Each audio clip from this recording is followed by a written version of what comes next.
अस्सलाम वालेकुम, मेरा नाम डॉक्टर कंदील खालिद है और मैं अल-शाफ़ी हॉस्पिटल की सीनियर फ़िज़ियोथेरेपिस्ट हूँ।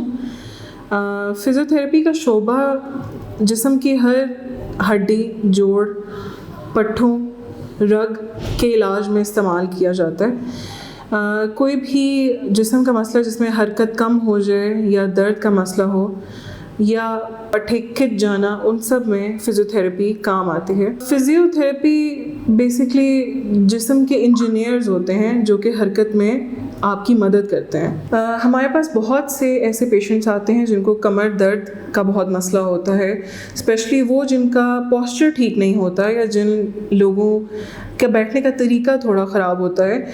ये वैसे पेशेंट्स होते हैं जिनका रोज़मर्रा का ऐसा काम होता है जिसमें कमर को झुकाना पड़ता है, जैसे कि ऑफिस में बैठने वाले लोग जो काफ़ी देर तक, काफ़ी घंटों चेयर्स पे बैठे रहते हैं, या बाइक चलाने वाले लोग जिनकी कमर आगे झुकी रहती है, उन सब के लिए फ़िज़ियोथेरेपी बहुत ज़्यादा ज़रूरी होती है। अपने पोस्चर को ठीक करने के लिए बहुत सी ऐसी चीज़ें हैं जो आप अपने रोज़मर्रा में ला सकते हैं, जिसमें कमर को सीधा करके बैठना, कमर के पीछे कुशन रखना जो कि आपकी कमर को सपोर्ट दे सके।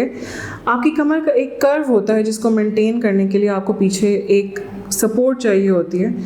पेन के लिए आप रिपावेल क्रीम यूज़ कर सकते हैं जो कि आपको आपके दर्द को कम करेगी। उसके अलावा पोस्चर में आपने कंधों को पीछे रखना, गर्दन को पीछे रखना और एक लाइन में आराम से बगैर दर्द के बैठना, सब आपके पोस्चर को ठीक कर सकते हैं।